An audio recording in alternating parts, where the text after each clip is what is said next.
All right, we are live. I'm testing out a new microphone today, so let me know if you can hear me okay. Sounds good. And also, I apologize for any background noise that we may get now. I do have two kids, and they're very small, and they could be loud. So, this is your fair warning. It may just go a little crazy, but that's all right. Be good. Be good with gravy. It's a live show. That's how we roll, right? What's up, Crucifier? How you doing, buddy? Good, good, good. All right. So, can everybody hear me okay? Can you hear me okay? Yes, good, good. Okay, sweet. All right. Yo, finally Aww. Shroopy. What's up? All right, cool. You can hear me. Good. Yeah, so welcome. Let me turn on the screen here. What's up, Tyler? How you doing, bud? Okay. So, this is the project that we're working on. I do apologize. I also got a new monitor, so it looks a little blown out because I think I'm using the HDR setting on the monitor, so it looks like through the streaming the image is a little bit blown out. But I'll have to try to fix that for next time. It won't be fixed this time. All right, so this is the concept that I've been working on for a while as a blockout. We started this a few sessions ago. I think we're probably like, 6 or 7 sessions in at about 2 hours. So we're about still under 20 hours worth of work for the blockout stage that we're at, that I'll show you in a second. If you'd like to, you can go back and find all of the previous streams from the very beginning if you would like to start from the beginning at ZBrushLive.com. Find Brendon, Isaiah Bengtson, and you can see all my past streams there. So with that, this is where we're at the moment with where we're with the blockout. So we're getting pretty far with the blockout. We actually started doing some of the secondary details, like in the shoulder pads. We started doing some secondary details in the arm pieces, in the chin. We started doing some refinement on the face. Lots of other stuff. So lots more to go, but I'll give you a quick tour of where we're at. So this is the only image that exists of this demon general. So we get to make up all of the details in the back and kind of go from there. Obviously, we haven't done anything to the feet yet, anything at all either. Thanks, Crucifix. We are doing this currently in a video game pipeline.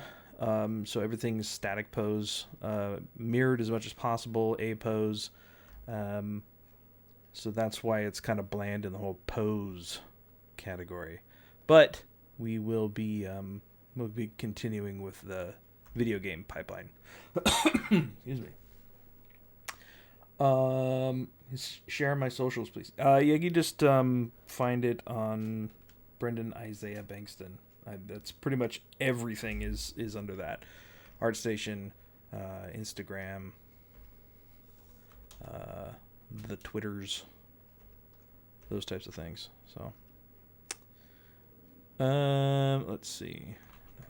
So what are we going to work on today? That's a very good question. We are going to continue getting in some of these secondary details into these pieces. So last stream we worked on getting these a little bit more refined and started blocking in some of the secondary stuff. So we'll go ahead and do that real quick to start on this one, and then we'll just kind of pop around. I think we'll do whatever fancy stuff that we want to here, but we're gonna start with these y'alls.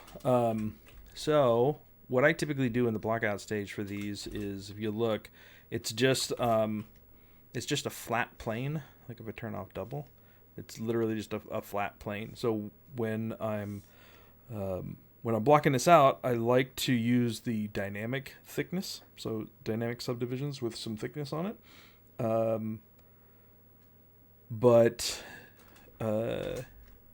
you know, so do it this way. That way you can kind of move the edges around and not worry about losing any random weird thickness.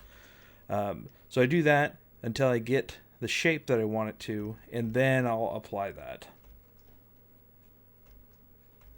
What is the best way to change the pose of a character in ZBrush to you? It's actually the best way, unfortunately, is the long and hard way, which is there we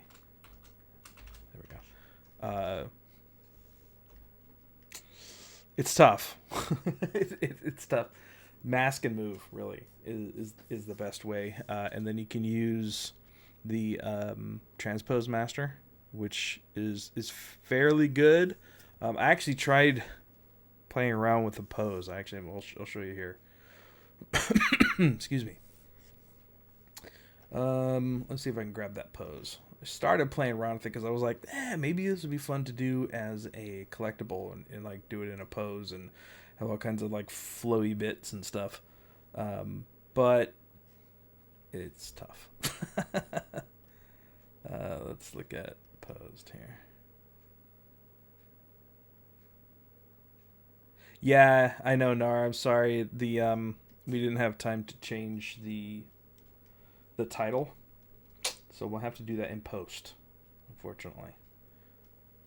Here, so this is the start of a pose that I was like, what if we do something crazy like this?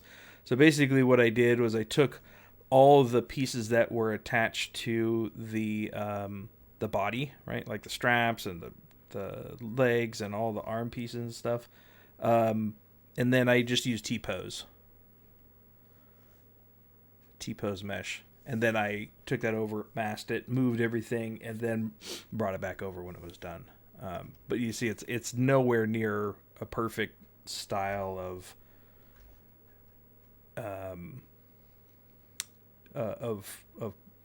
posing and stuff. The best way to do it is just do it at the end after it's rigged and everything. Yeah, she needs those thick neck muscles for this. I actually cheated this in just a little bit from where the concept sits, just for a little bit more feasibility. But yeah, this kind of gives you an idea of, some of the things that you can do and the motions that you can go. And I actually use this sometimes and just do a quick pose, just to see if things functionally are working, right? So like these pieces were pretty weird. Like it feels good here like this, but like what does it do in motion, right? Like what do these do in motion? And then these things kind of move on top of it, and like working those details out kind of beforehand really helps downstream people with rigging and animation and all that stuff. So it's a really good idea to at least maybe do some kind of posing or something like that when or at least considering the things and how they're going to move and how you're going to build the low res so that it can animate and rig properly and those kinds of things. So it's a good exercise to try to do poses just so you can see. It's like, this is what I think it's got to like come down a little bit more, but it'd be weird because then it would like come all the way up here, and it's just, yeah, it's interesting. So well, yeah, so when I'm happy with the overall shape and I want to start refining and kind of getting to this level of secondary detail stuff, we'll just do this. I always duplicate the mesh in case I ever mess it up and go back, and I'm paranoid like that. So let's take a look at this. Let's just if I go down to 1. Now let's leave it back up at 2. I think the thickness is okay. All right, let's just apply. And then what I'll do is I'll go through really lightly and just do a an alt smooth through all these. And what the alt smooth, I go over this almost in every single stream, just in case there's somebody here that doesn't know what the alternate smooth is. There is regular smooth, where you hold down shift and then you smooth, which is cool, but the problem is that it loses the overall shape. But if you hold down shift and then you start smoothing and you let go of shift while you're still smoothing, then what it does is it tries to average the vertices and the normals while keeping the volume. So I do that quite a bit. Maybe I'll turn my Z intensity a little bit. So I'll just run a quick alternate smooth through here, just to kind of organically round some of those edges. And I do it in theme, right? So like if I have something that is a little bit more kind of a handmade piece, I don't mind if it's a little bit wavy. I'll actually try to tailor how I do the work by moving, doing it a little bit more of an organic way. So that way, even though it's not perfect, it leans into more of the organic feel because it's not perfect. But if it was more like a sci-fi, hard surface type of machining, I probably would just use geometry to do it, so that everything's all nice and even. But in this particular case, it's more organic feel, so I use an organic way of doing things. It helps really kind of those subtle details. Let's see if we can just get out some of these weirdos in here. I'll also try to... I don't want this happening, right?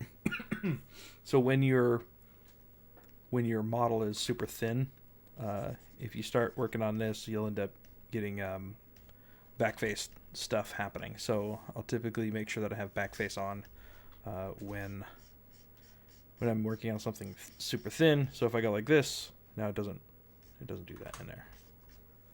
So I'm just gonna kind of work out some of these details and see if I can just get it a little bit more bland, and then we'll work on getting the design in there. It doesn't have to be perfect. Again, this is if you think about how they made this piece, it's probably more, hand wrought, hand forged. So the minor inconsistencies is actually leans more into the design of things. So to me, that's okay. Okay, I'm just trying to even out the planes in here.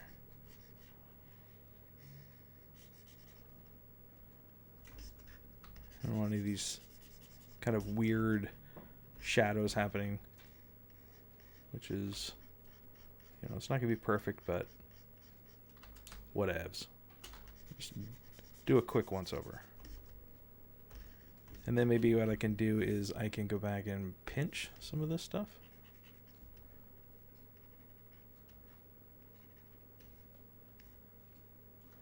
And then maybe like a H-polish, hard polish. I move pretty quickly through my brushes. They're all on hotkeys. So if you're ever wondering what I'm using, you can always just look right up here. Look up here, as Paul says. Can you guys hear me okay? I feel like I'm talking a little bit low, but with new mic, I want to make sure that I'm speaking so you can hear. Will Retopo Master help with the shading? Are you talking about like these like little minor inconsistencies in here, like these, like this little hiccup and this little hiccup in here? Okay, good. Glad the audio's all right. Yeah, I mean, you're going to end up using, you're going to bake the details from this onto the low res. So if you have these little hiccups in here like that, yeah, they'll show up in the normal map for sure. So you just kind of want to just take out the big stuff, because I'm going to do some design stuff. I'm going to do design stuff over it like this, but the little bit more smoother that I can start with is probably the better. Okay, let's use some lazy mouse. Let's see if we can get this nice line coming up. All right, and I don't really want to do this yet because I don't have enough geo. So we're going to go ahead. I think we're to a point where we're all right with going up in geometry. All right, so the shape isn't moving any, so we don't worry about Dynamesh anymore. So sometimes if you don't have enough geo and you divide with this smooth on, it can kind of shrink your mesh a little bit. So if I'm worried about that at all, I'll just store a morph target and then go divide it a couple of times. You can already see it just shrink just a little bit. So then once I'm to my subdivisions that I want, let's see how many we got. We're at 500,000. That's plenty. I'll just go back down to my lowest subdiv and hit switch. You see it changed a little bit. On bigger models, you'll notice a huge difference, but it's a good practice to get into to try to retain the overall shape. There you go. And then we'll just go back up. Okay.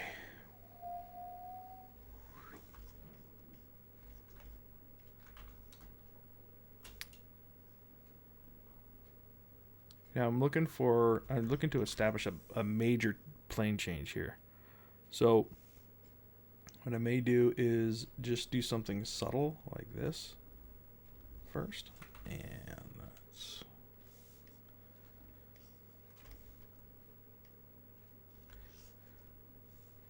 I'm going to go with the curve of my wrist here. And then we'll just do something subtle, and then we'll kind of go into a little bit more. And I'm just looking for that nice plane change. We do have just kind of a little bit of a roll here. So maybe what I'll do is change my focal shift. Let's see how that works. Nope, not that one.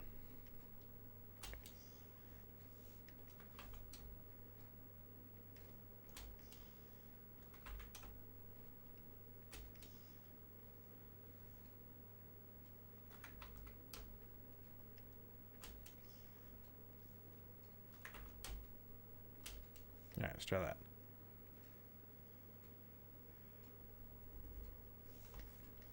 All right, let's take a look and see how that's going to read. That's okay. Maybe just a little bit more subtle, actually.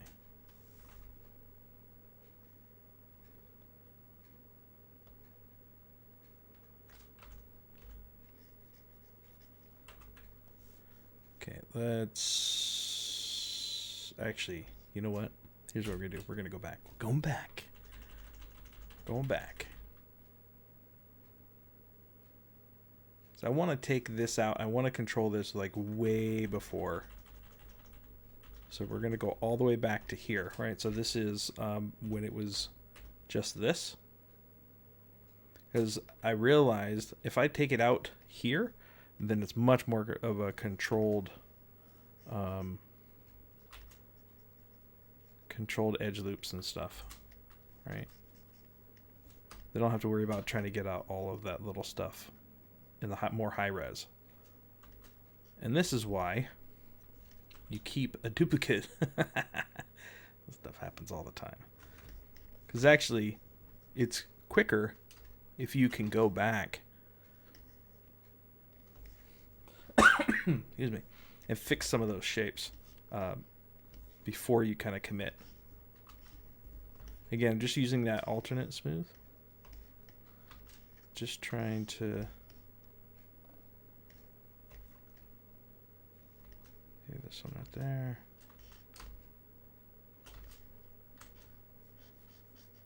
Now it'll be super smooth. Super smooth.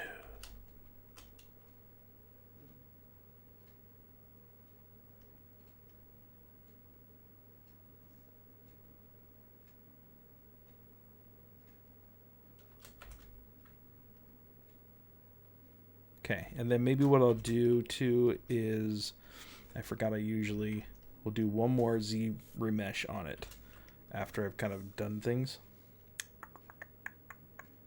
Is the rope an IMM brush? Yes, it is.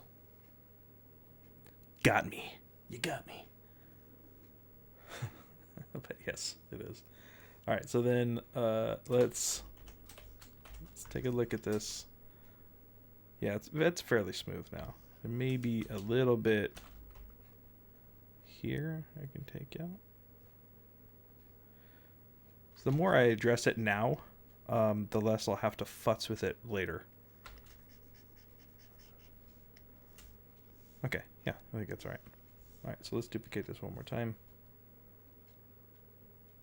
Turn this one off. Go to that one. Okay, cool. Now we'll apply it again. We'll go through and do just a quick alternate smooth. Gotta round out those edges again.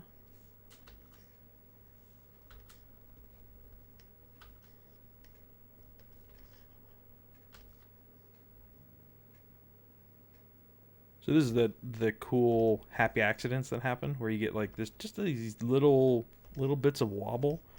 It really lends itself to the type of shapes it is, so it gives it a little bit more of a subtle organic feel.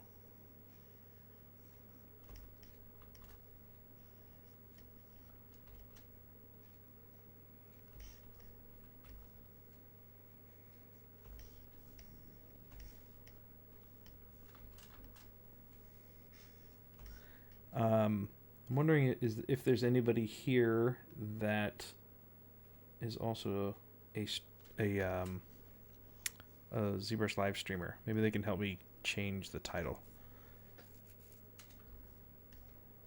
Okay.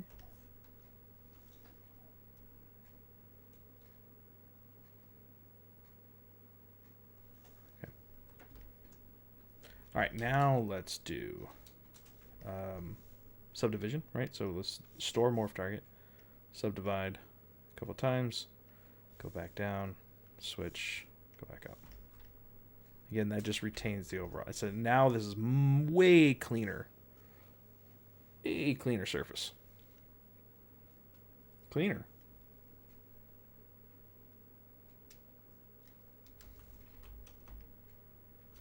All right, now when we do this, we get like this much nicer. Much more nicer.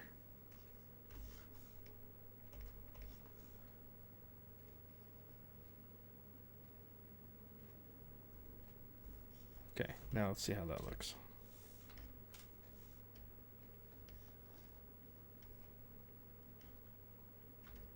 Yeah, see, that's way cleaner.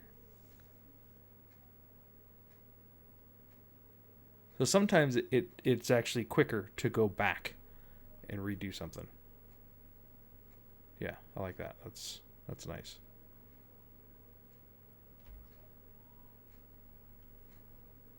There's something going on outside my house. I don't know what's going on. What's going on, guys?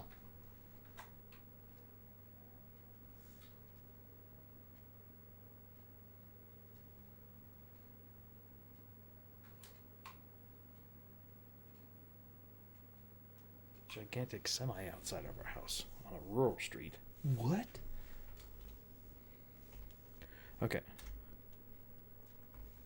Yeah, so we'll just kind of continue this down and let it just taper out. Right, so I don't mind that there's like these little schniggadigs down here, because I can just should be able to just smooth those out real quick. Again, I'm just doing that alternate smooth. I use that quite a bit. All right, and that'll just get out any of these little braille shapes.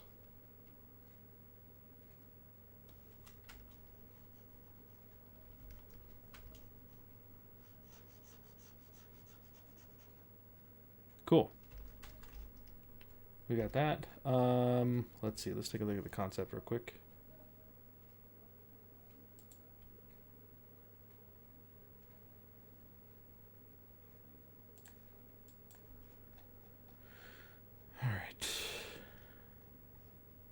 So we basically have this, and then these come to a little bit more of a point, which is fine.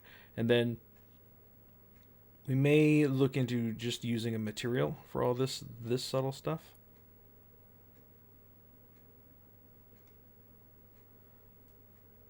$3 a.m. Holy cow! Go to bed, Adam.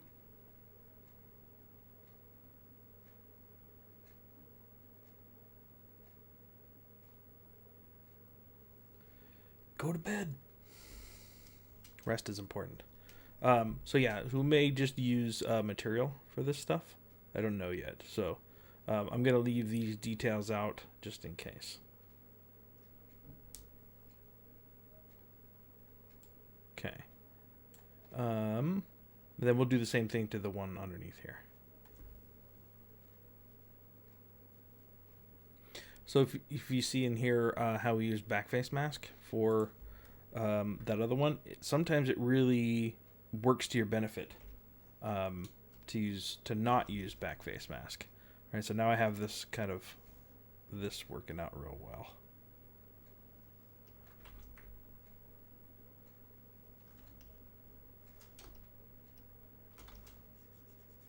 Cool. So maybe we can thin this out a little bit more. Maybe we'll just use a pinch. Pinch would probably be better for this. And we'll just pinch this out just a bit. That was hard. 1 p.m. for you? Yeah, it's 1 p.m. for me too. 1:30. I'll just get a little bit of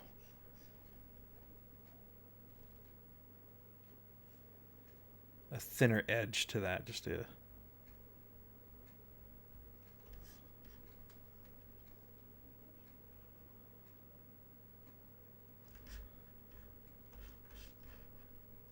then we'll smooth these little parts out.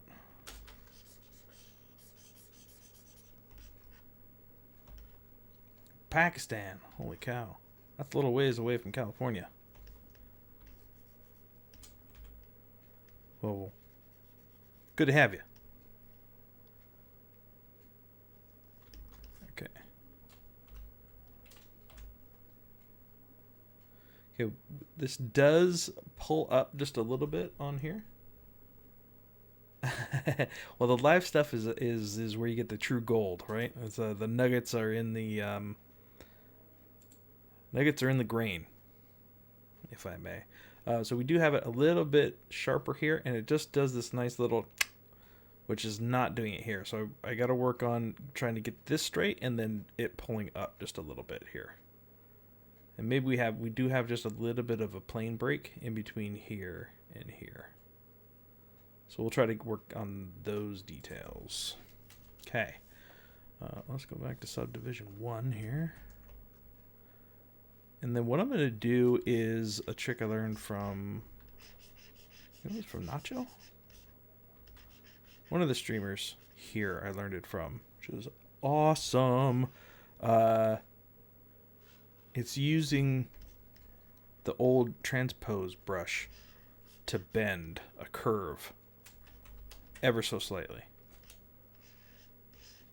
So what I'm going to do is I'm going to use my handy dandy gizmo. Then I'm going to hit Y on my keyboard.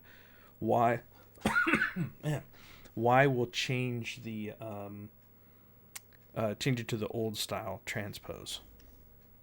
So what I'm going to do is I'm going to start this curve from here, and then it's going to go up to about here. The trick then becomes grabbing it, so looking at it perpendicular, and then grabbing the outside of this one and extending it until the middle circle is about at the end of where you want to go. All right, and then now what you can do is if you hold Alt and move like this, it'll actually bend it like that.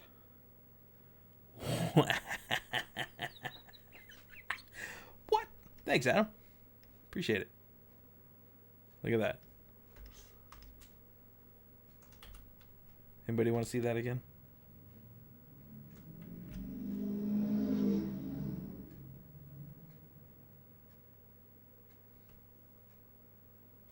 Neighbors are going crazy out there. All right, we'll do it again, just in case somebody was blinking.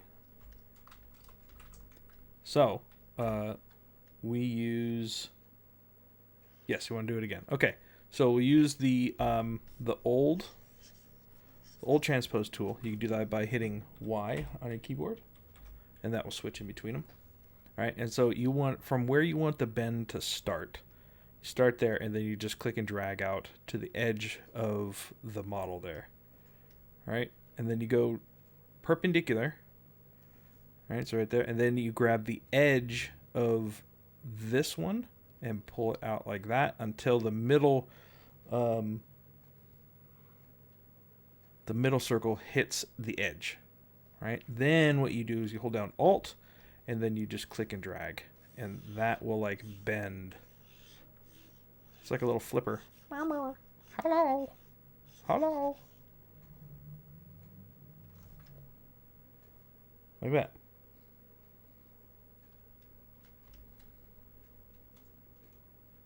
All right, and then what you can do maybe is just go into your move brush and then just ever so slightly kind of pull this stuff down. Yeah, that was when I saw Nacho do that, I was like, oh yes. There's so many times when I need to like just bend the end of something. And then I'm like, oh god, it's like I'm trying to like move it and it's doing that. You're like, oh god no. Can you hear that outside? Yeah, the neighbors are doing something weird outside. I don't know what they're doing. Right? That's the thing where nobody knows unless the magician actually told them. That's so true. So true. But I saw him do that and I was like, oh, I have so many uses for that. So big ups to him for giving me that, because I will pay that back any day of the week. All right, let's get into, and then if you get into like, oh, this is too much, like if it's too thin, you could go back with just your inflate tool and just kind of inflate the edge just a touch like that. All right, something like that.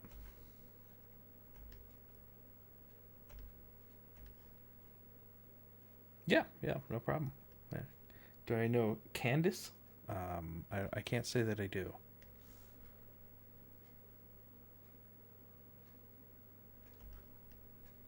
Cannot say that I do. I'm going to kind of pinch the rest of this together because it is a little bit too clunky over here. So we're going to sharpen this up just a touch. Scotch.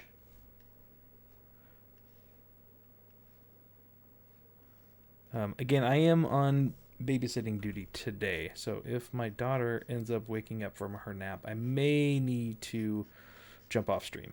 So we'll see. I think we'll cross your fingers for me. She may take her nap all the way through, which would be fantastic.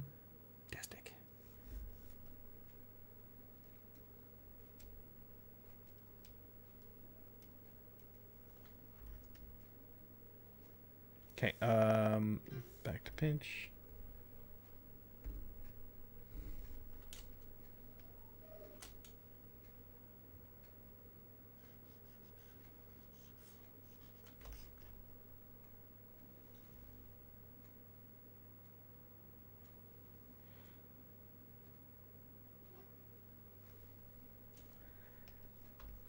People are strange.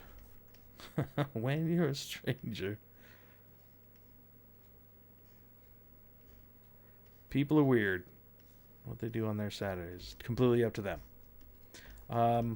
Okay, so I'm just gonna go back with my H polish brush and see if we can just kind of clean up any of these little shape inconsistencies that you pick up from that pinch.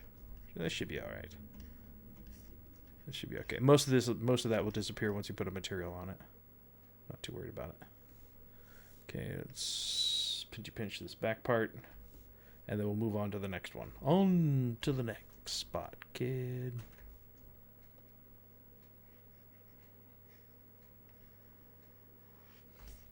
So the nice thing is trying to build. Here's my tip of the day: build yourself production recipes. What the heck does that mean? Brendon, I thought this was not a cooking show. No. Recipes as in I do this thing. I do these couple of things so that I can get similar results on pieces that are similar. Without having to try to kind of reinvent the wheel every time I try to do something. Meaning, okay, this was the recipe process that I did for this piece. So then I'll just do that same recipe to this one, right? And then that's what I did to this one and this one and this one. That way you're not having to like redo how you do it each time, and it's much less stressful to work with recipes, with production recipes.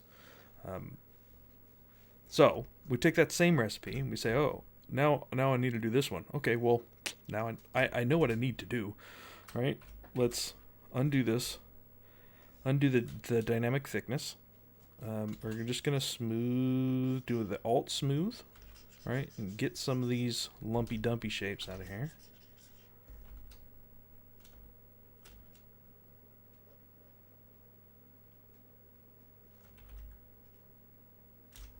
Okay, like that. That's okay.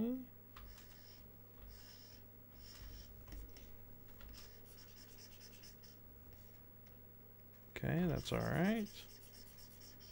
Cool. Again, I'm just doing that alternate smooth.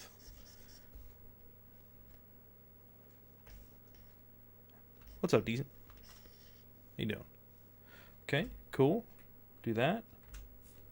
And then we'll reapply the dynamic subdiv. You'll see I'm still getting a nice crease here. That's because I actually went in and put a crease on this on that edge loop, which is fine. I don't mind that. It kind of works. Maybe what I'll do is I'll just kind of nudge these into something a little less wavy. Kind of clean up that edge just a touch before we move into accepting this dynamic subdiv. Okay? Sure. That looks good. Alright, so before we accept it, let's duplicate it. Turn that one off. Go back up to this one. Yeah, that transpose bend works wonders. It's so awesome.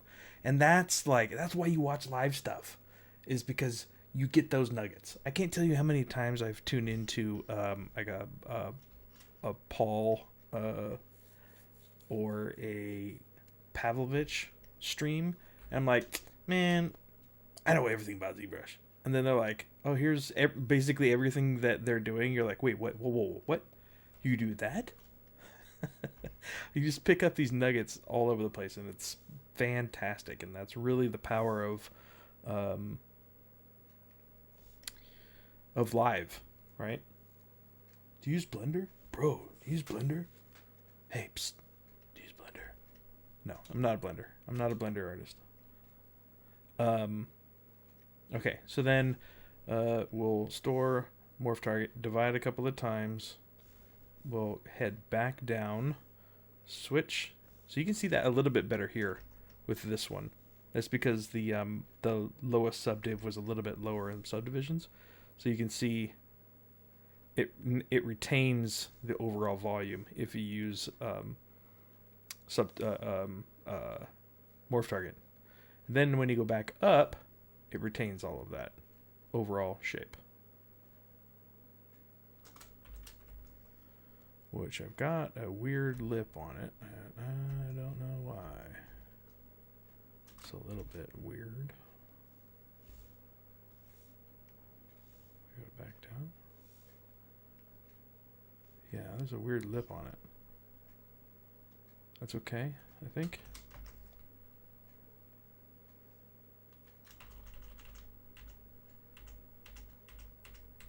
I'm gonna go back just to see.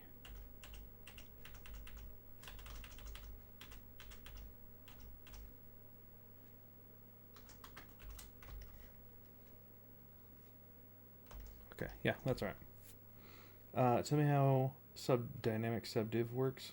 I've been using ZBrush for 3 or 4 months and I got no idea. Sure. We'll go back down to this one here. All right, so dynamic subdivision, basically, if you have something that is either single-sided or double-sided, what it does is, right, so this you can see is just single-sided, but if I go down and turn on, if you go to display properties and turn on double, right, you can see the back faces of a single-sided mesh. So what dynamic subdivision does is basically just divides it, but temporarily divides it. So it doesn't actually divide it. It says, oh, here's a pretend mesh, pretend division. So if I turn on dynamic subdiv, this is 0.076. Right, so if I turn on dynamic subdivisions, what that's going to do is basically subdivide all of your geo and smooth. Right, so if we go into geometry, dynamic subdivisions, then there's all these kind of different ways that it can subdivide. Right, it's like basically a temporary subdivision. It's kind of like if it's like Turbo Smooth or Maya's subdivision levels. Right, if you could say, oh, if you hit 1, 2, or 3 in Maya, it will say, oh, well, I'm showing you the subdivs, basically. So that's basically what this is. Same thing. It's dynamic subdivision. But with dynamic subdivs in ZBrush, you can do a whole lot more. So you can do, you can do more subdivisions based on your geo that's there.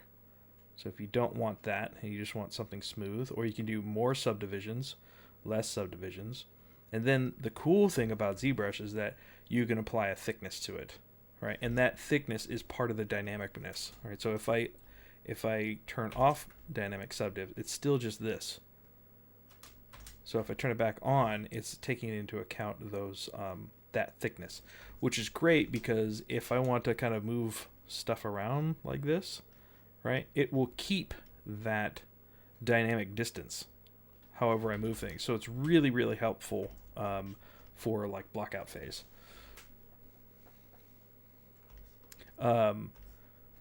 So that there's that, and then what you could do is you can use micropoly, which is pretty cool. So you say, oh, we can apply a micro mesh to it, right? And that's all based on based on your geometry underneath. What the hell did you just do, bro?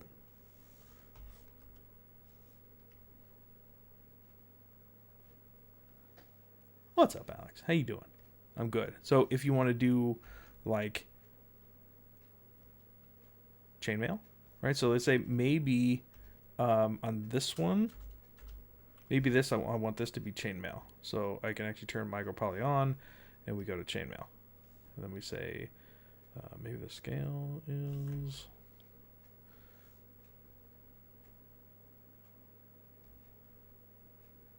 Yeah, you have to. It's based on your geometry, your underlying geometry. So if you have less geo, you can do that. But that's how you do something like that.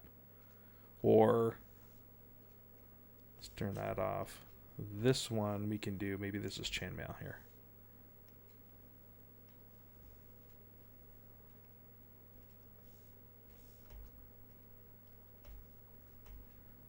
Which is pretty cool. So if I turn that off, you can see it's all based on the geometry. So if I say let's go geometry ZBrush, and let's say let's do that in half. ZBrush that. All right, maybe half one more time. All right, and then we turn on dynamic subdiv. All right, now we've got something smaller. Right, and you can change how it's aligned, how it's welded and fixed, and all that stuff. So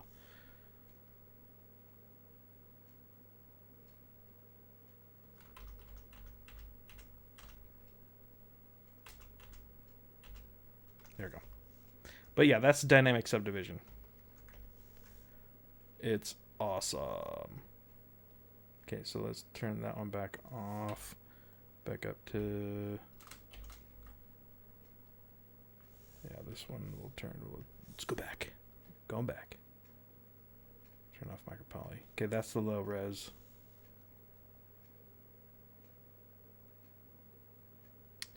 I'll talk about pose here in just a second. While this is saving, I'll talk about it now. Some people pose their characters and render them with outfits and everything. I wonder, do they model everything, character, outfit, accessories in a pose and pose them? Or do they pose the character naked? And yeah, for posing, it really depends on your pipeline. What pipeline are you working in? Are you working in video game pipeline? Are you working in concept, right? Like concept for paint over, right? If you're just putting something in and gonna paint over it later for concept. Are you working in collectibles? All those pipelines are different. So if you're in video game production, you sculpt everything in your bind pose, which means that the skeleton that the riggers has already set up is probably in A pose. Sometimes it's in T pose.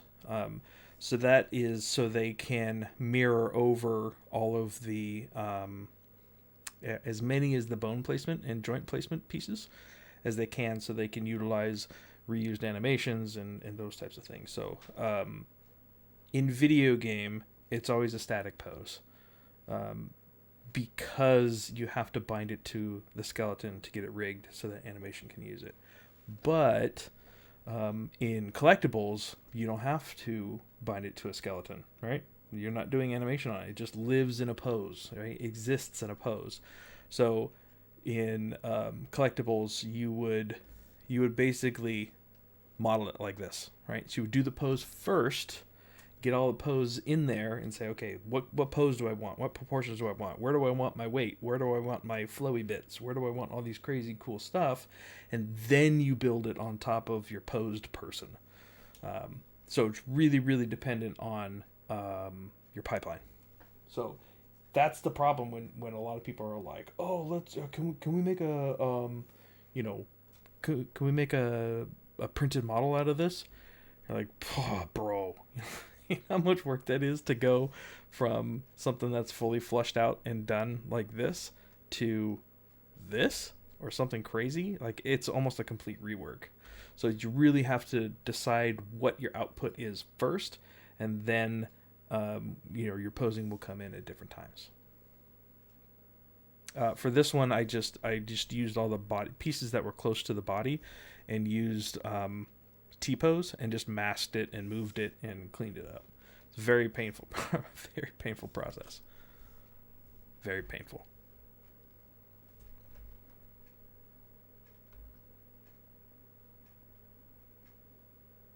What's up, Seb? All right, so we were back on this one here. Let's...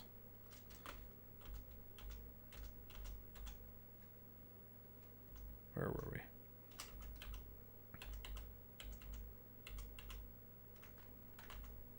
Okay, there we go. That's where we want to be. All right. Let's go back geo. Okay, we are on... All right, let's divide it one more time. So we are now up to sub D3, and we're using the same recipe that we used for the other one, right? So once we have our sub Ds, then we'll come in and clean up the edges a little bit.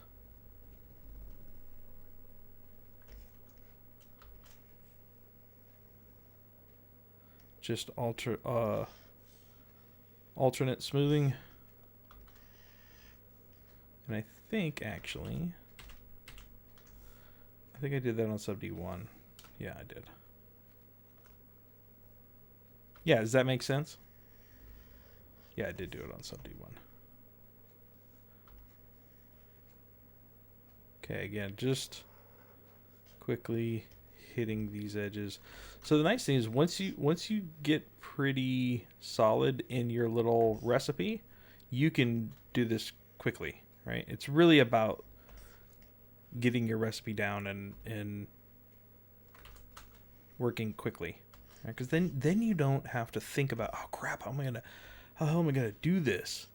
If you have pieces that are similar, you can now kind of turn your brain off a little bit and just say, okay, I know how exactly I'm going to do these. I'm trying to talk a little bit quiet. I hope I'm not talking too quietly. You guys can still hear me.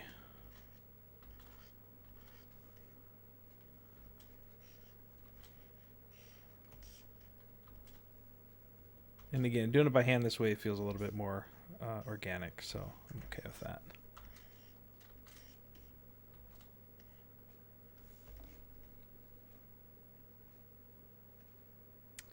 You guys use screen tablet or better with a Wacom pad?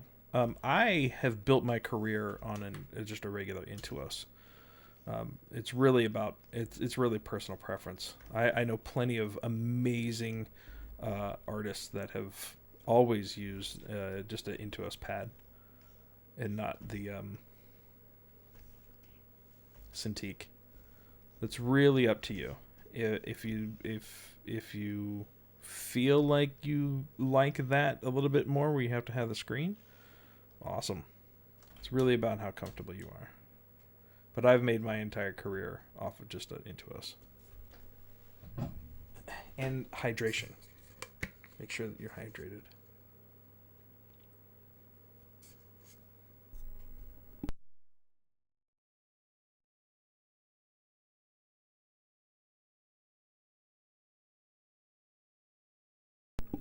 Smooth.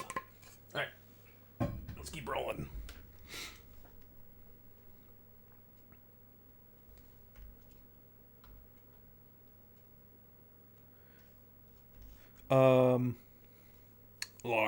So if I tried to pose the character for game with just the low poly version of the model on ZBrush. Do you recommend that process? Yes.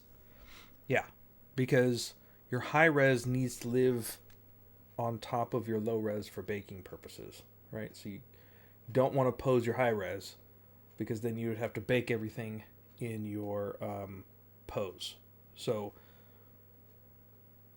yeah, the low res with all the materials and everything's all UV'd out and everything and done. That's the one you pose, and then you can just clean up shapes as you go, right? So like you're like, oh, let's say this is your low res here, and you're like, okay, I'm gonna just, okay, this thing's gotta go like this, all right, and then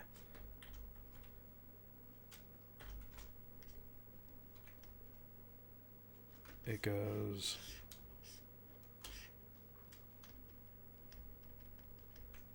like this.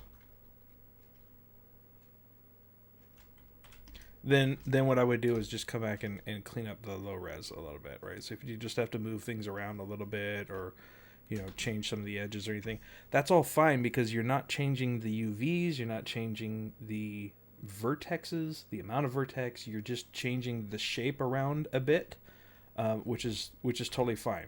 It's not changing or doing any damage other than maybe stretching some of your materials, right? So that's how you would probably pose a finished game character if you don't have the rig. It's painful. It's very painful.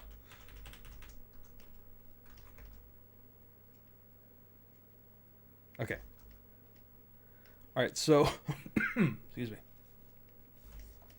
We're going to go and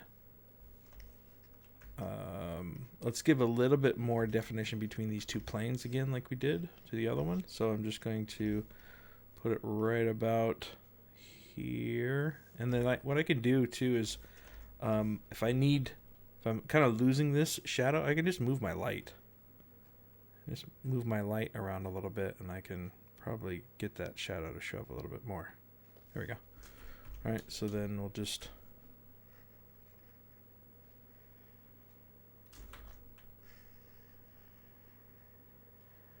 push that a little bit more like that. Just hopped in the stream. Welcome. How you doing?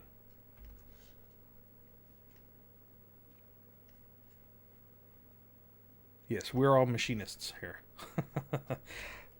Here's the project that we're working on. If you just hopped into the screen not too long ago, we are working on the Blockout. Well, we're done with the Blockout, and now we're into kind of the first dips of toes into defining secondary shapes as we go. So, first level of refinement really is where we're at.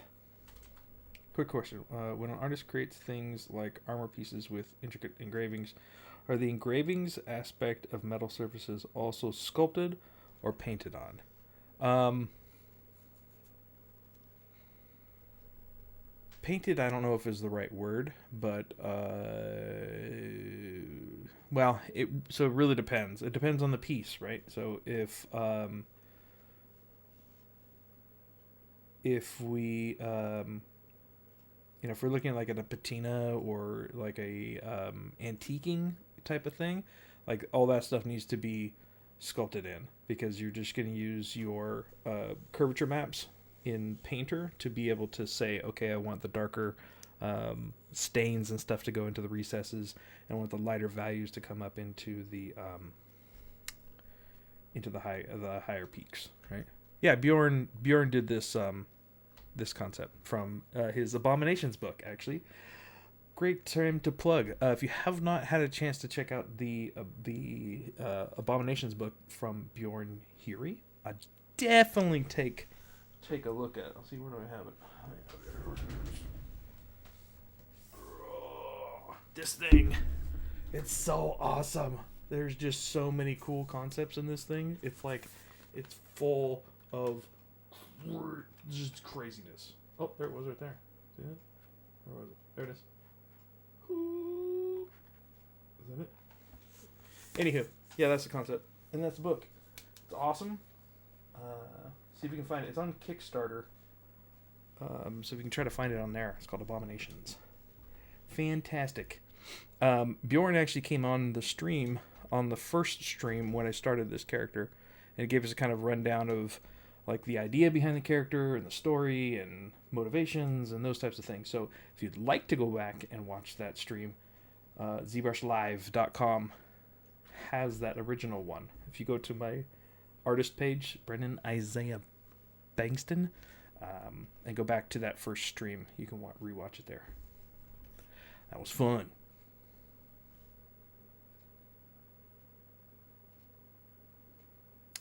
So do you recommend as a video game production to merge every subtool and unwrap it? Absolutely not. What I typically do, let's say if I'm done with these pieces, what I would do is I would say, okay, here's this piece.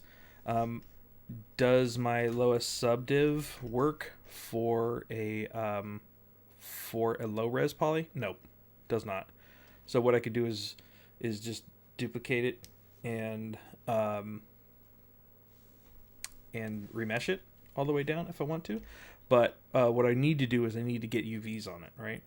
So I would actually do most of the UV layouts, like the pelting in ZBrush, but then I would export each one of these as an OBJ to Maya or some core 3D program, and then I would I would stack and lay out all of the existing UV shells that I make here in Maya.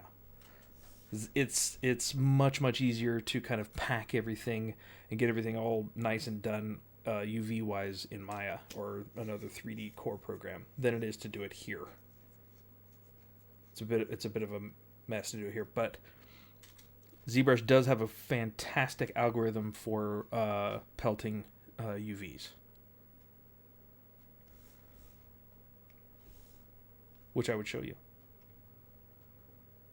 I can show you. I can show you. I can show you. Yes, I can. So maybe this one, right? If we go down to Subdivision, why are you?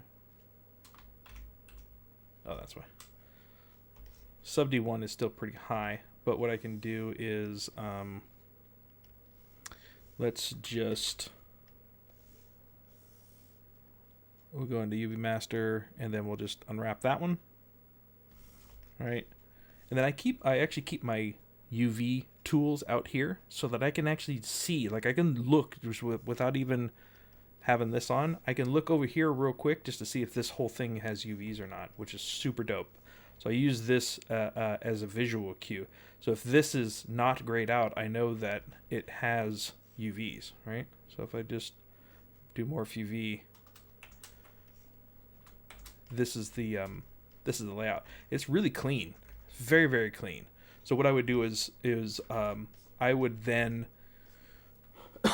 if this was my low res mesh, I would do that real quick, just lay it out, and then export this as an OBJ, right? So I would export this as a low OBJ, and then I would export the high res of this as an OBJ. And I know for sure that they're standing right on top of each other in 3D space.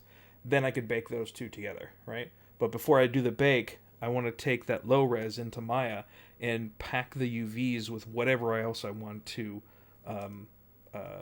group it with, right? And then do the bakes. Oh, it's a whole process, man. It's a whole process.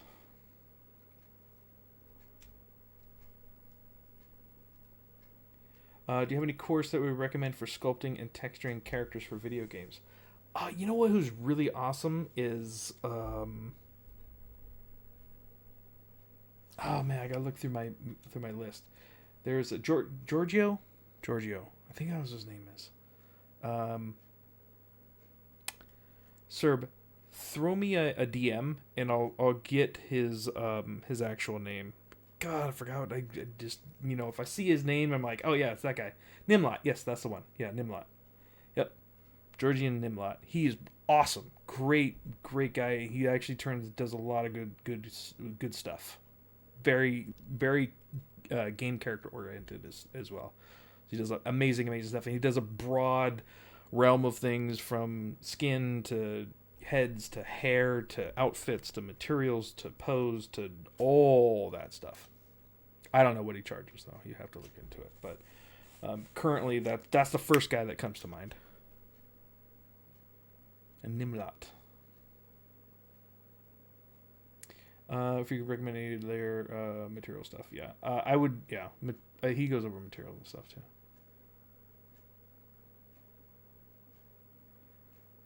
How about if you just do it for renders? Do you decimate it? Yeah, if you're just doing it for renders, like if you're just gonna pose this character out and do a paint over or something, that you don't have to worry about UVs or anything like that. You just make the shapes, pop a render, put it over into Photoshop, and just paint. Yeah. Yep.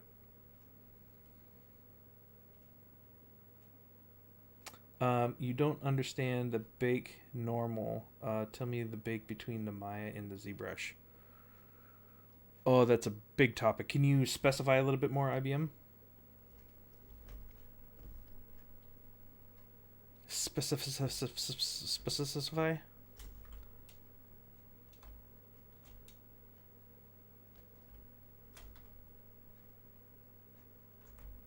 Okay, I'm just going to get these layers and how they kind of interact with each other down. Make sure that this is going all well in gravy.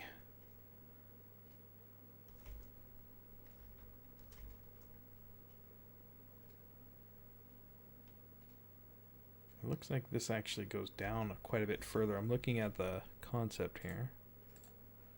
And this piece actually goes over this piece, which is nice because you get like this kind of, this falls back into shadow, and it gives like this nice bit of depth to it. So I need to probably bring this whole piece forward a little bit. So it's those little details, like where does this end up? Where does this end up, right? It's almost to the center of her sternum. These look like it could be even a little thicker. Okay, yeah, we'll work on all that stuff. All right, so we're in sub D1. Okay.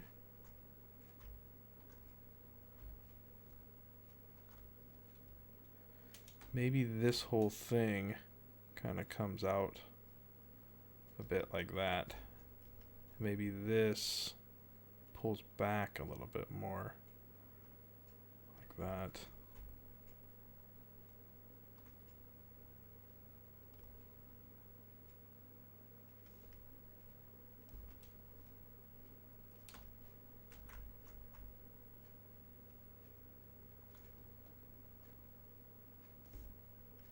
This all comes back up a little bit further. We'll use just kind of big movement strokes here just to make sure that we don't do all kinds of crazy so when I'm doing kind of big movements like this where I'm trying to get a piece to kind of go in a different direction, I always use like kind of micro movements, right? So like instead of trying to take this whole thing and like pull it down here like this, and it gets kind of weird stretching, I always try to do just little micro movements, because it ends up being a lot more kind of even, and you're not stretching any of the underlying topography. You're just kind of pulling from different little areas, and it ends up being a lot less of a headache if you do it that way.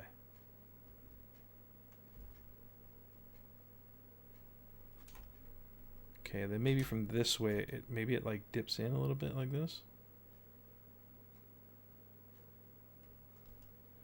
And this kind of flares out a little bit. Actually, you know what I'm going to do is I'm going to do my trick. I'm going to do the trick. All right, so we're going to go hit Y for the old. Okay, we're going to just pull that to there. We're going to go perpendicular.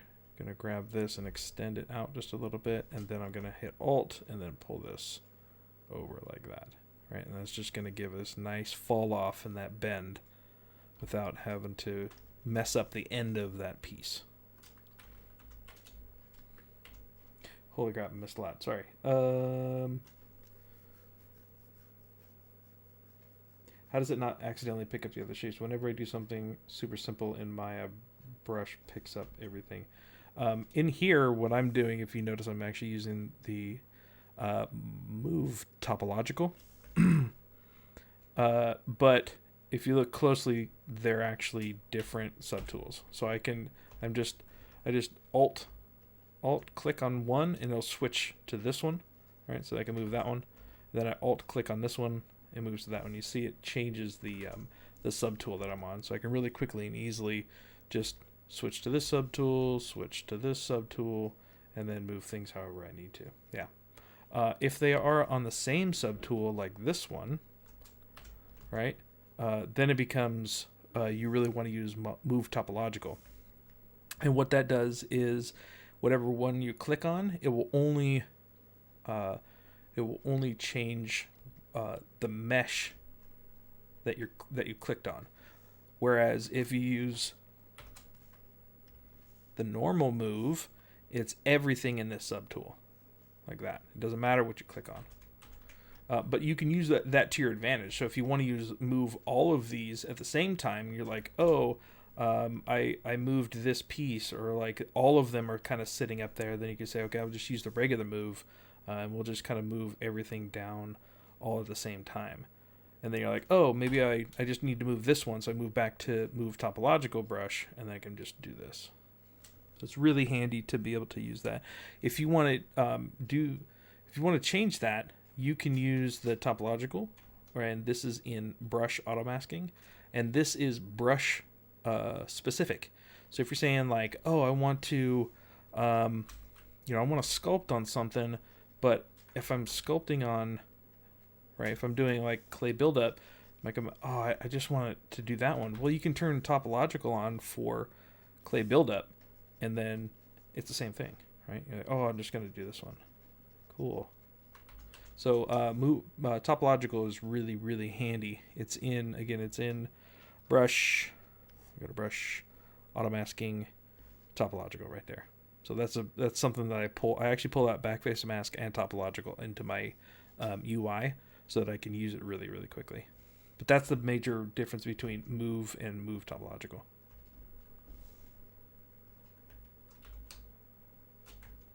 I need to move that back up.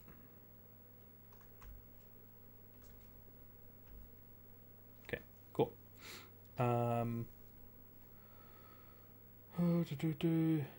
If you had to make the UVs in this character... Oh, wait, hold on. I was going to accidentally pick up the other shit. Okay. If you had to make the UVs for the character of the game, would you group all the armor UVs into one map? Okay, let's talk about UV sets real quick. So if I'm going to... If you say, all right, look, this is the character. Okay, I'm going to start planning for UV sets. The first thing I want to do is say, okay, how many UV sets max do I want to have? So then you say, okay, well, is this is this a background character? Is it an NPC? Is it a hero character? Is it a hero enemy? Is it a cinematic model for game? Only for cinematics? Or are you modeling it for cinematics and then LOD 1 is your game mesh? All of those things have to factor into how many UV sets that you have, because ultimately it's the draw calls that are getting expensive in games nowadays. So draw calls basically are saying, okay, if I'm loading this model, I have to pull in all 18 of these maps to be able to render that model, right? So it's basically saying if I'm drawing these polygons, what textures do I have to call to be able to apply to those polygons? So those are draw calls. So I would say if this was AAA, realistic, current gen, I would say probably the outfit itself.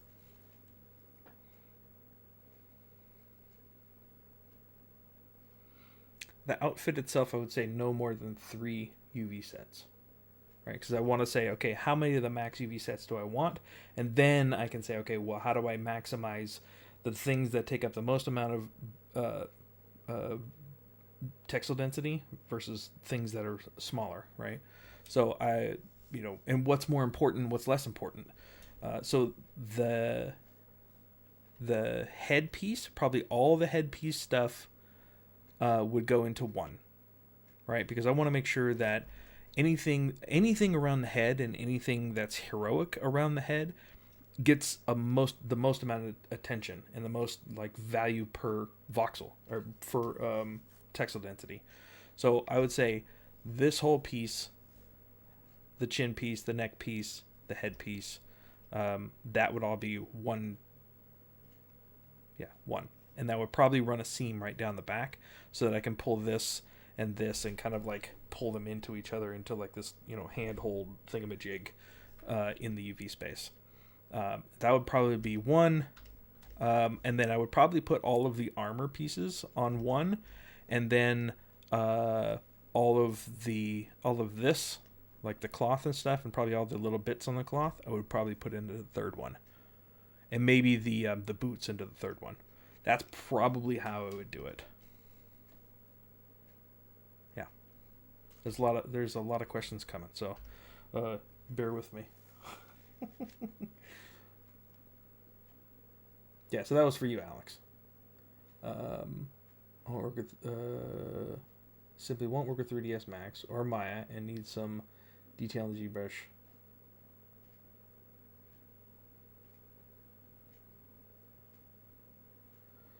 What do you do to send it to Substance Painter? If you're doing a full character, it's really tough not to use a core 3D program. Maybe you look at Blender, because it's free, for packing all of your UVs into UV sets. Packing them in ZBrush is a gigantic pain, and it would probably take you less time to learn how to do it in Blender than it would be to do it successfully, and have a good amount of textile density and texture sets in ZBrush. So I would do it how I showed you, which is I would probably unwrap it here and then export it as the OBJ, and then group all of the OBJs together, and then do a quick auto layout of those existing UV shells. It's quick and easy. So if you combine the meshes on those straps, would that also make it move everything? Yeah, so if these straps here, right, if they're all combined, if you like dynamesh them and they are no longer separate geo like this, right, they're not actually separate geo, then move topological wouldn't work, right? It has to be a closed mesh separate from the other one, but they can be in the same subtool.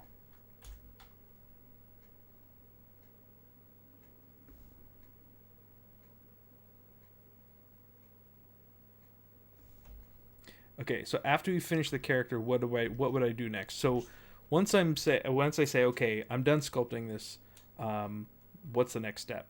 The next step is to produce is to take it in two different directions. One is to export all the pieces that you need as the high res mesh, and then either create or export low res. Right, and then that becomes your two OBJs, or two versions of your OBJs, depending on how you're going to bake. And then those two things that you would bake on top of each other. That's a whole that's like you could put 6-week courses together on the best way to do that. But what I do typically is I say, all right, well, you know, if I'm done with these three, I would export this piece, I would export this piece, this piece, this piece, and this piece, and bake them separately, and then you put them together in their maps. So you would combine them in their normal map, you combine it in the AO map, you combine it in the whatever maps that you're going to use, curvature or whatever. The cool thing is that if you're using Marmoset to bake, you can actually they have like a folder function where you can say, you don't have to physically move these or bake them separately. You could say, okay, well, I want this one to bake and I want this one to bake, and you can set it up in a folder structure. And then they automatically combine those into the one map, basically. So you don't have to like go into Photoshop, cut and paste everything into like one normal map or one AO map. Those types of things. So I use Marmoset Toolbag for most of my baking, just for that function alone. You guys are full of questions today. I didn't know I was gonna have to read more than I sculpted. It's okay. That's why we're here. In case of the clothes, sewing divisions, for example, sleeve of a jacket. Do you do it in separate subtools or as a whole piece using the dam stand? It really depends. You could do it almost either way, right? Whether it's in a separate subtool, or if it's a separated mesh in the same subtool, or if it's just sculpted in. You can do it any one of those ways.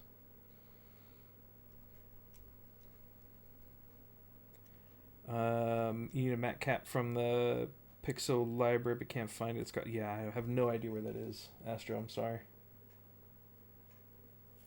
Have I used Unrella for UV wrapping and layout? I have not.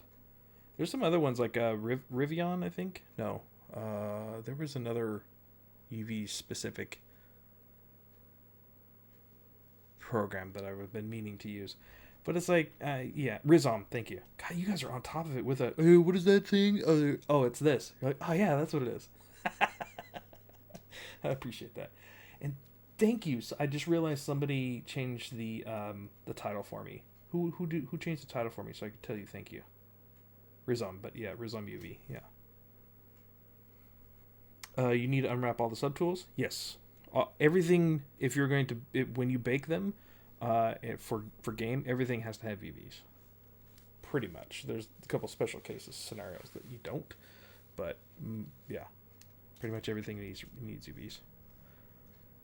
Okay, where was I? All right.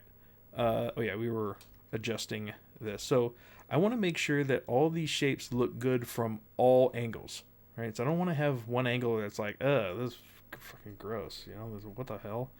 So I want to make sure, like, from this angle, like, this is kind of like this little secondary wave here, and you're just like, whatever. Like, it's not really that good, and it kind of shows a bunch of stuff in here, and like big holes and stuff. So I want to make sure that every angle looks good and looks interesting. So I just want to make sure I take that into account whenever I'm designing things. Even if you have a really good concept, like the 2D concept can never get all the intricacies of what your actual three-dimensional model will be. So it's up to you as a 3D designer to make sure that all those things look good, right? There's no way that a concept artist could or would even want to spend the time, making sure all of that is. Who does do that is like a car designer, right? Or like somebody who is really specifically into like every single angle, or an Apple art director. Yeah, they also do that. But I just want to make sure that all these angles are looking cool. So I want to make sure. Right, and then I want to do something. I don't want to have these weird angles either, right? So if you're doing like a render or something, or you're in game and like you're at this, you'll always have the bad angle. It doesn't matter; it'll always be there. So you want to make sure that you can cover all of that stuff as well as possible. So maybe what I'll do for this one is I'll just kind of pull up the inside there, so it kind of covers some of those areas, and then maybe we'll pull this in like this. So we kind of do this, like kind of come in, swoop down, and then maybe swoop out like this. So it helps kind of cover up some of the gaps, and kind of functions correctly too, right? So this piece down here is a little bit weird.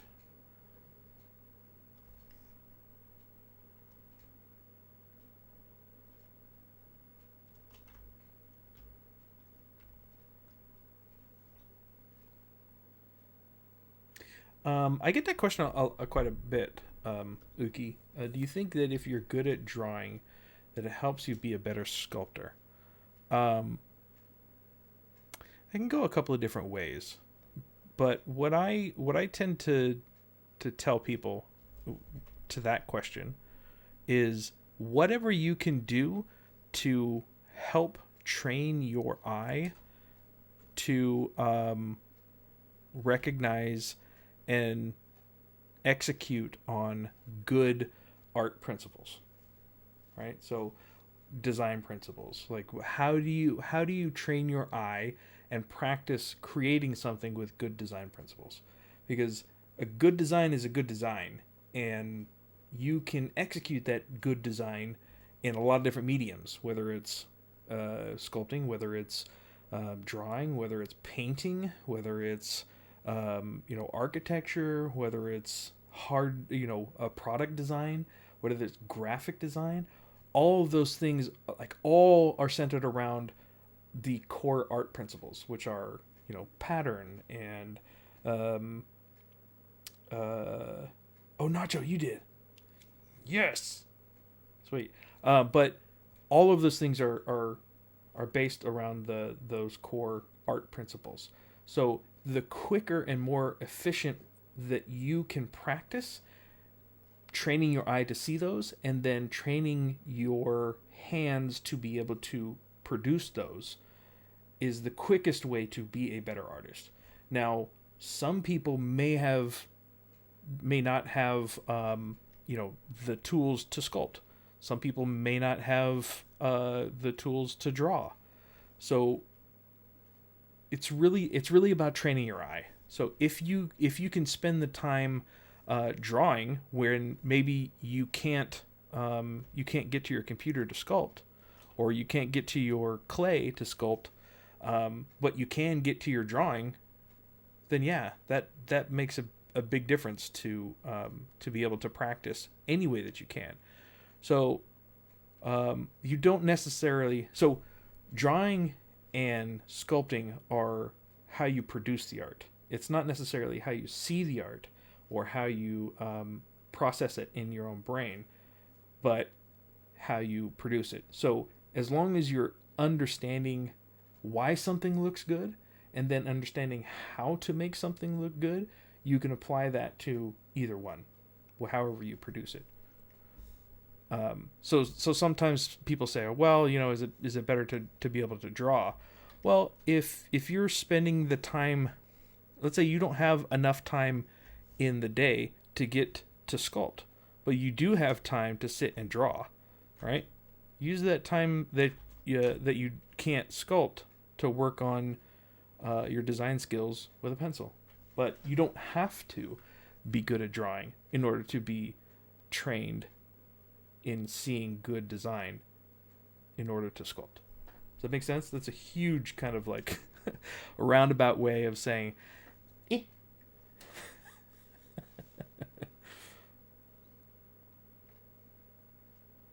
Okay, where was I? Retopo. Okay, yeah. How long does it take to make one of these models? So, okay, let's talk about timing, right? Let's talk about how long and when you're in actual video game studio production.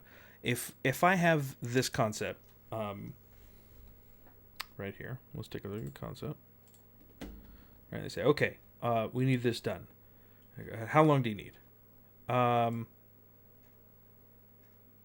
Right, so there's a couple of different categories. You need the blockout. You need to do the high res. You need to bake and do UVs.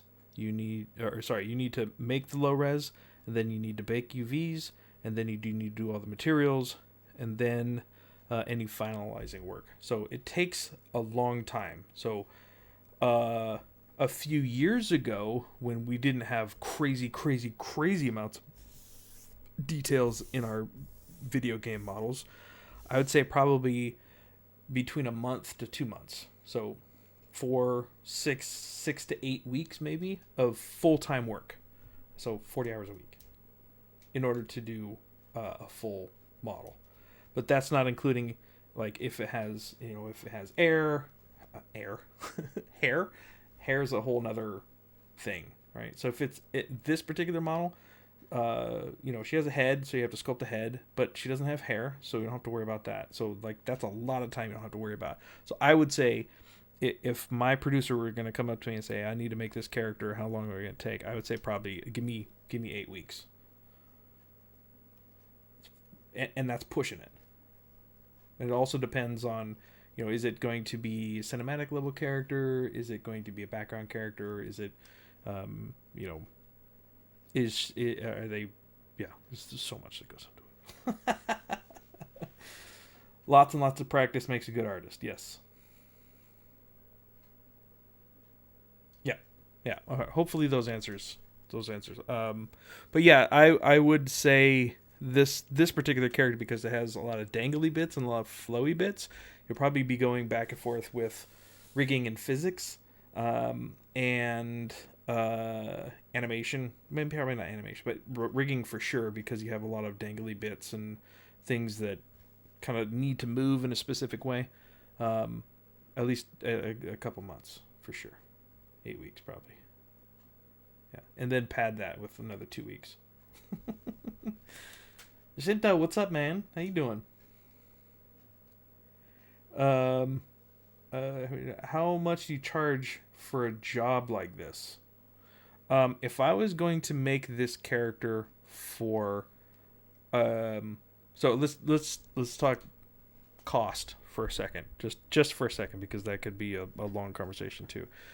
What I always do is I have a specific base hourly wage that I need to make, that I've decided based on my finances and the way that I live and the family that I have and the money that I need to spend every month. So I have a base hourly rate that that I need to hit if I'm going to be doing work. So then I would say, okay, take that hourly and apply that to how long is this thing going to take. So I would say, I would say,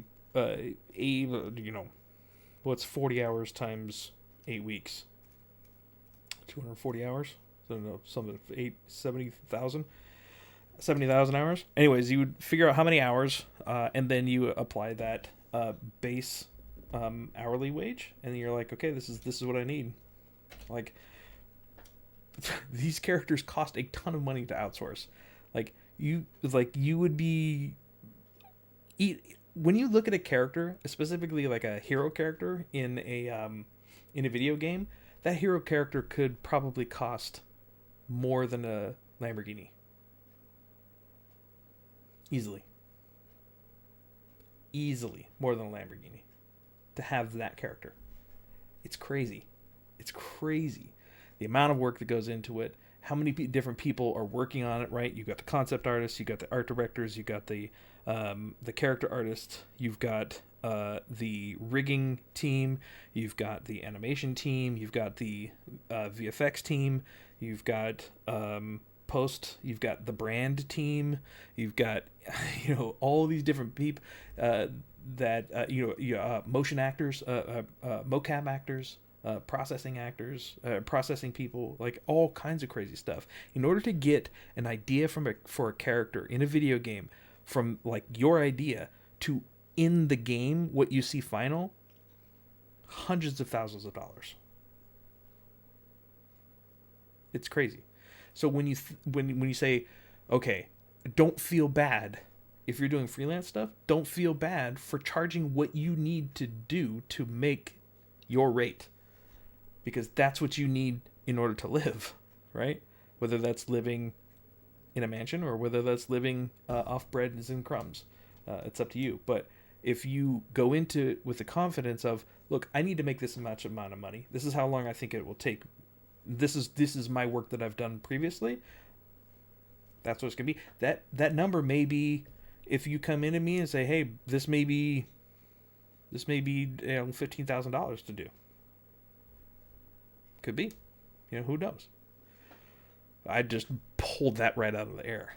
Because a lot of times, you do freelance work, and you're like, oh, it's going to be $700. I'm sorry. I'm like, no, man. No, it's way beyond that. So, yeah. I get off onto tangents. I'm sorry. Sometimes it's nice to just kind of talk about these things live and be able to like answer questions and that kind of stuff versus like actually doing work. So I want to try to kind of fix this bend a little bit, and I'm going to use the trick. I'm going to use the nacho trick. All right.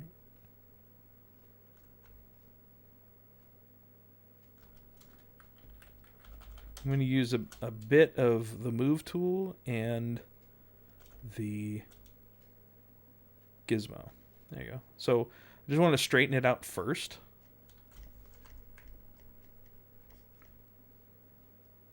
Yeah. And that's why investors are crazy. Like the amount of money it takes to make a AAA video game is mind-boggling. That's why it hurts a little bit when people don't like your game. That's all right. That's part of the gig, man. It's part of the gig. Okay, so then let's go this. We go this. Okay, we're gonna go.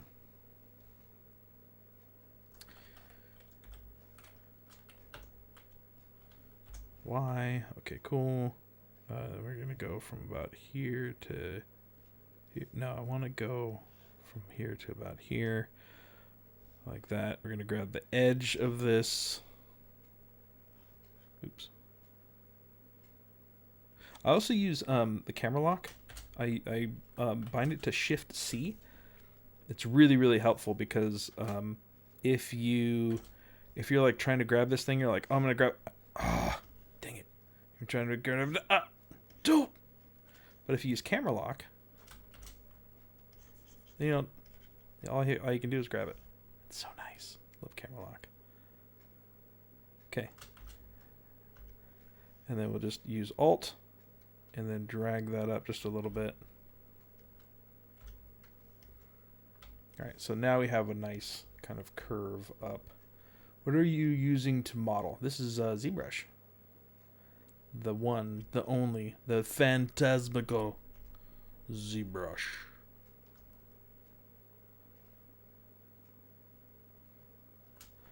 And we also haven't really, I mean, you guys have talked a little bit about the elephant in the room, but I haven't actually addressed the elephant in the room, which is the ZBrush Maxon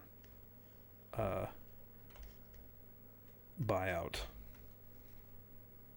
Nobody's asked me yet. I'm actually a little disappointed you guys didn't ask me. You know, I've been here for a long time, a good hour and 40 minutes, and nobody's been like, "Hey, Brendon, what do you think?" Nobody's asked me. I'm a little hurt, honestly, guys. I'm a little hurt. Oh, just practicing. No. I mean, for me, we've all seen mergers happen and things not work out too crazy well. And I don't know if you guys have used the new Substance Painter yet or not, but it's actually not that bad. I won't get into the whole pricing thing because I'm not a big fan of the subscription, not prescription. Thanks. Oh, thanks, Alex. Appreciate that. Thanks. Oh, what do I think?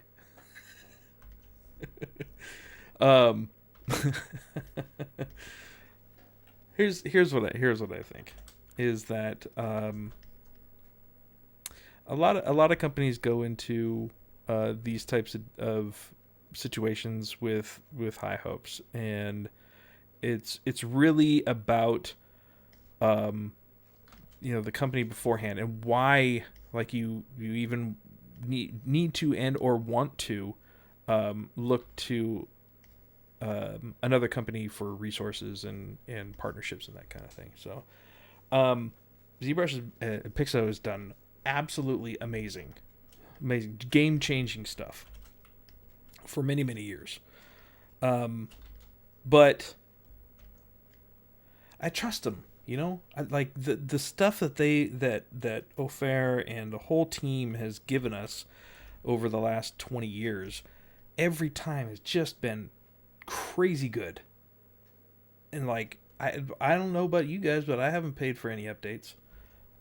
And I feel like I've got my hand in the cookie jar for a long time. Just, I think I'll have another cookie, thanks. Have another cookie, thanks. I'll have another cookie, thanks. And, I do what I can personally to give back, to support them, because they have not asked me for any money other than the original $800 that I spent, right? Which I've gotten way more than $800 worth of value from them.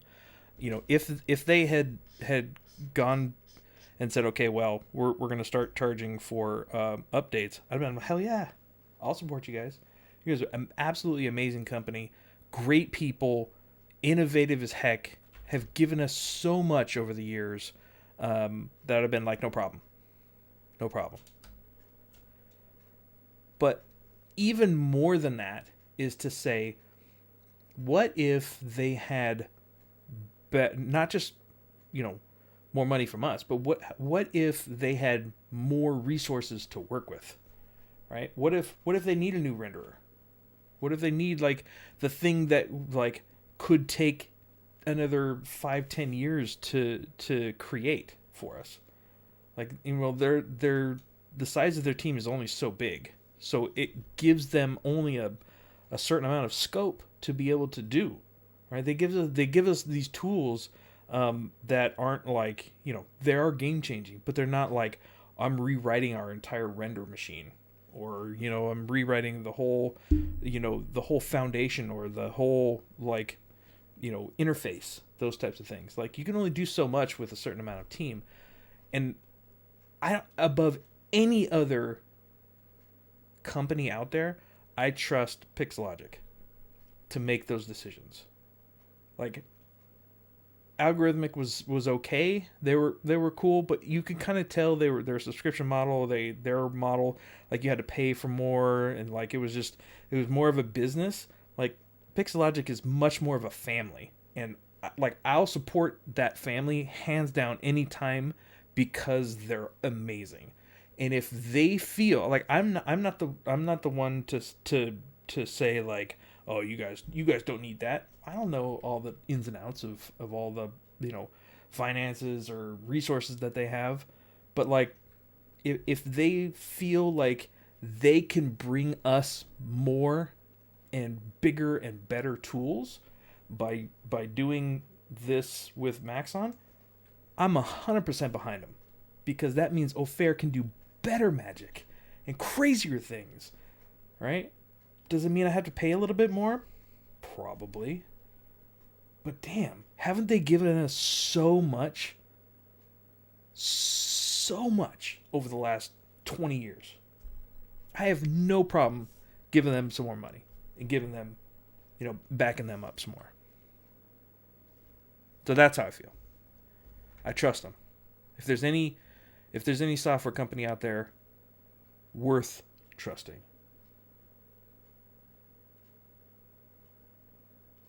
yeah, that's the one. That's the one. I'm not reading a script. What are you talking about? That's from the heart, bro. Getting all teary-eyed over here. I am, man. I get excited, and yeah, I don't know. Pixel's is family, so I'm excited for him. I'm incredibly excited. Okay, where were we? Yeah, I think that's okay.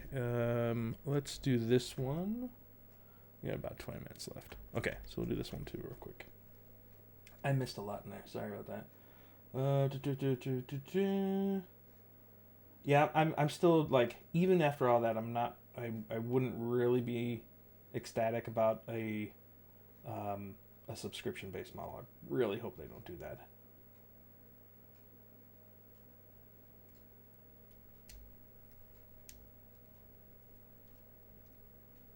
Any tips for application as a junior artist? Best greetings.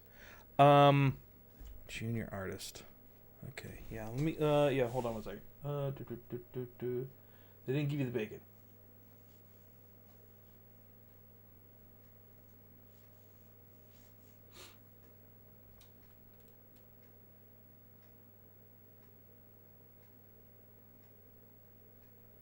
Yeah, I don't know. Yeah, I'm. If there's anybody that I trust out there as a software company, it's for damn sure it's Pixologic. And if they are as excited as I've seen them excited about this, about not necessarily like, oh, we need the money or anything like that. It's more about, hey, like, look at all the crazy cool stuff that we could do if we do this. I'm like, all right, cool. Yeah, I got you. I'm on board. There is, to be fair, there's a part of me that is a little nervous because I've seen bad things happen, but I'm still, I'm in their corner. I got you. I got you, boo. But yeah, I'm excited for what they're going to do. I mean, I don't know if you guys have used the new Painter, the Adobe version of it. It's actually got some good stuff in it. I mean, even for their first kind of initial get-go, like all the crazy amount of brushes and stuff that they have and all that. I'm not excited about Adobe, but I'm keeping my fingers crossed for that one too. They were a bunch of good people as well. Still are. I'm pretty sure they're still good people.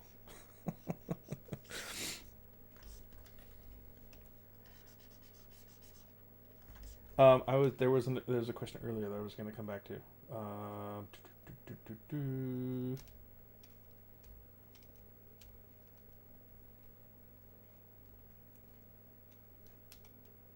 Oh, the junior artist thing. You have any tips for application as a junior artist? That's a tough one.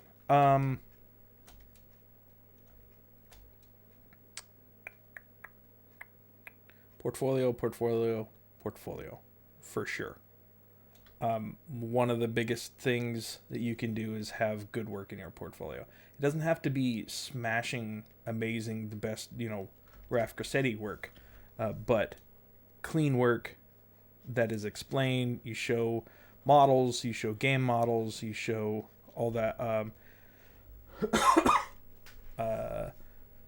That's really good, right? Show your process, show UVs, show game res, game renders, those types of things. And then don't worry about getting into a big studio right away. I think that's one of the biggest things that kind of messed me up in my earlier years, and I was just like, I've got to get into a giant studio as soon as possible. If I don't do that, I'm a loser and I suck. I should never be doing this job. It's bigger studios. Like, guess what? I'm your competition. Frank Zhang is your competition. Raf Grassetti is your competition. It's so many people out there that are so good that are your competition. So it takes time to get in to a big studio. So I don't beat yourself up if you're like, oh, I'm going to work for this little studio. It's better to get some experience, regardless of where that experience is, at least within the realm of your specialty. As a character artist in a kind of realistic game. That's my thing, right?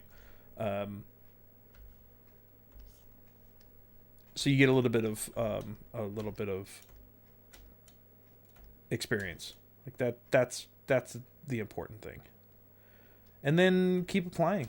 I've always told people to be active in the community. That's one of the biggest things that you can do, is be active in the community, and that has a lot of applications to it, which is, right now it's like, well, okay, before COVID, that was like, oh, go to GDC and go to the ZBrush Summit and go to all of these things and, just be there and, get to meet people and those types of things. But now it's a little bit more digital. So join competitions, right? Join competitions.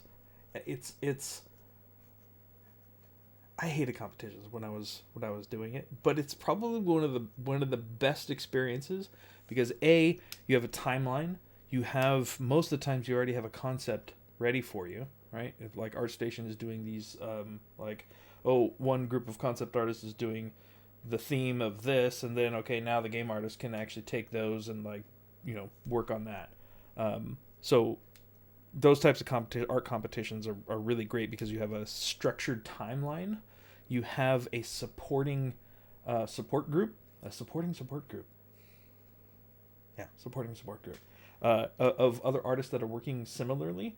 And then in the same timeline, you have judges. You have people that are, like, actively within that little realm of yours. Forums and those types of things. And then you get your work looked at by professionals in the industry.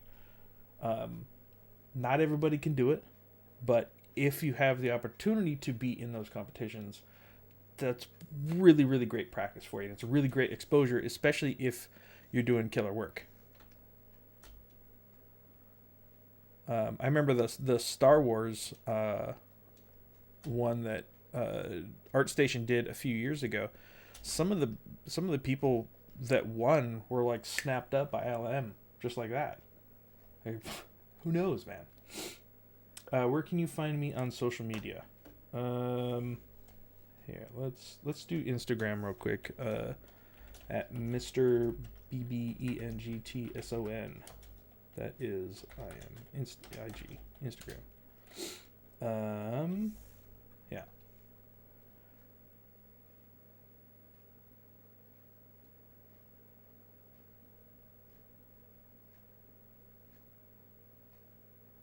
Yeah.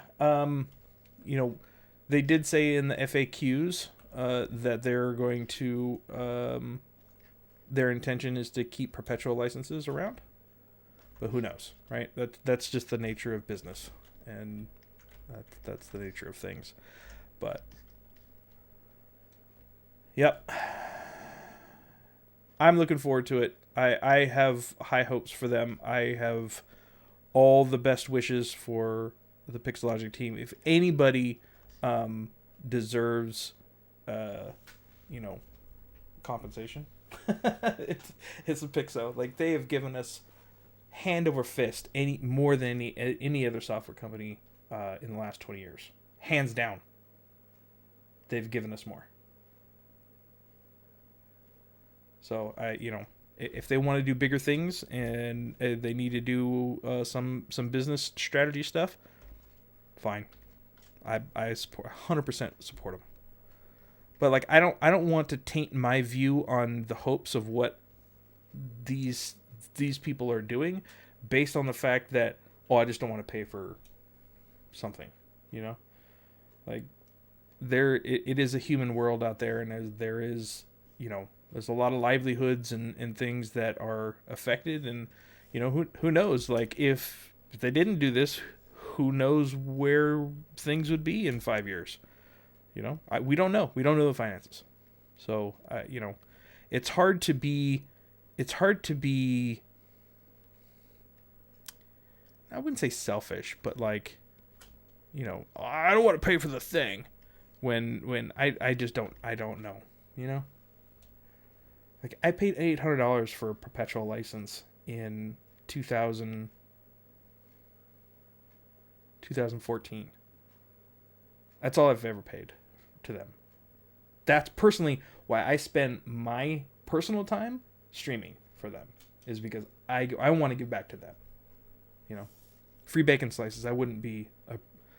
God damn it, Doug. How do you remember that, dude? You just forever now, whenever you see me, you're like, bacon.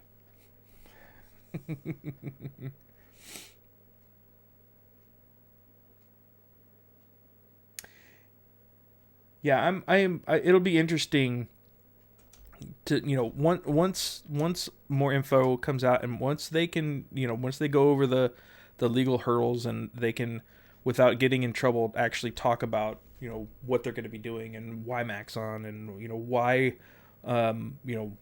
the decisions of who and what Maxon can help ZBrush do specifically, and how their partnership could give us different things than a different type of partnership. I'm really, really interested to see where that goes. All right, so let's duplicate this guy. Turn that one off. Let's go up to the first one. Okay, cool. Let's turn off subdiv. Okay, we're gonna go through our recipe again real quick. So turn off subdiv. Pardon me. I'm just going to smooth out some of this stuff real quick. Get all the lumpy bumps out.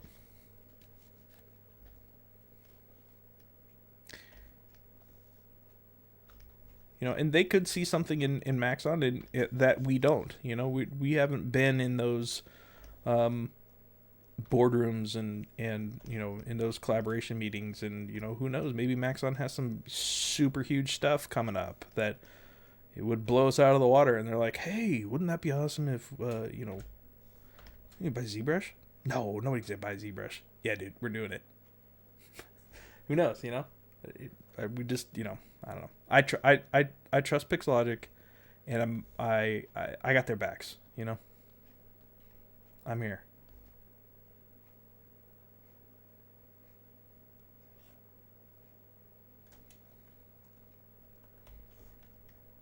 Okay, so that looks good. So we'll go to, got all the lumpies out. Okay, that's good. All right, so then we're gonna go in and hit apply, and then we'll go just do a quick alt smooth along these. And this recipe actually works pretty good for a lot of armor plating. Is use a single-sided geo with dynamic subdiv to block it out and get the position so that you can have a consistent thickness here. And then once everything looks good, then just apply the thickness and then work on the edges, and then you can subdivide and work on the details inside of it. It's a really great way to do kind of this armor plating stuff.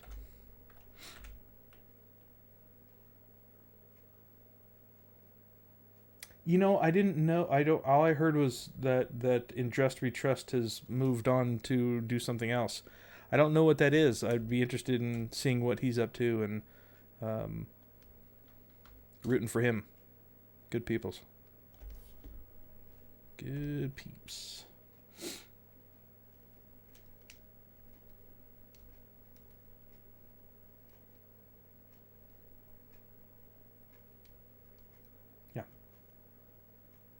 Yeah, I'm a little sad we don't get to see him as much anymore.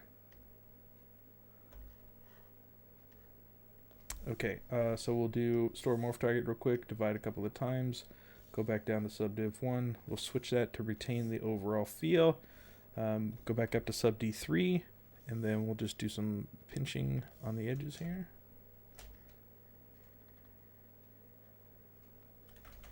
We're going to go back to subd 2, I think. Subd 1? Yeah, subd 1.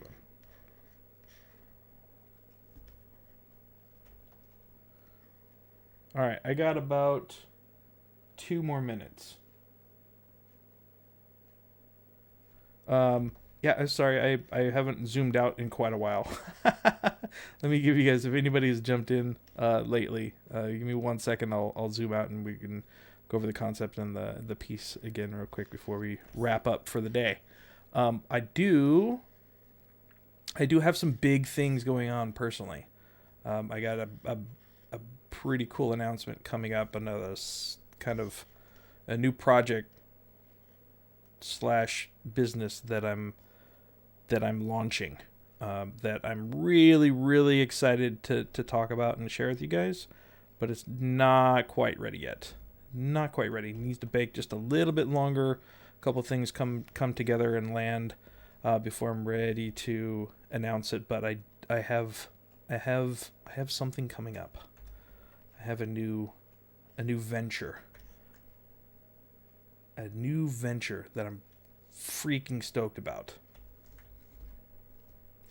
I should have it ready and launched by the next time I stream. So we will talk about more then. It may not be what you think it is. I do not think you think what I think it is. I do not think that word means what you think it is. That's inconceivable.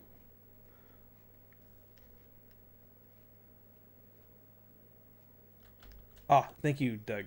Appreciate that. Am I doing portfolio reviews? I am not, but if I had enough people that were interested in portfolio reviews, I could probably do a stream of portfolio reviews for character art for video games. It's not a mentorship, no. Not a mentorship. Okay, I think that's good for now. We didn't really get through a whole lot of actual work on this particular one, but I think we had some good discussions.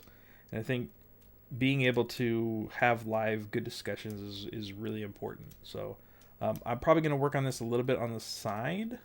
Maybe? I don't know. We'll see about it. But this has been a production of Brendon Isaiah Bengtson, video game character artist, coming to you on the Pixologic channel. Thanks. All right. So yeah, this is where we're at.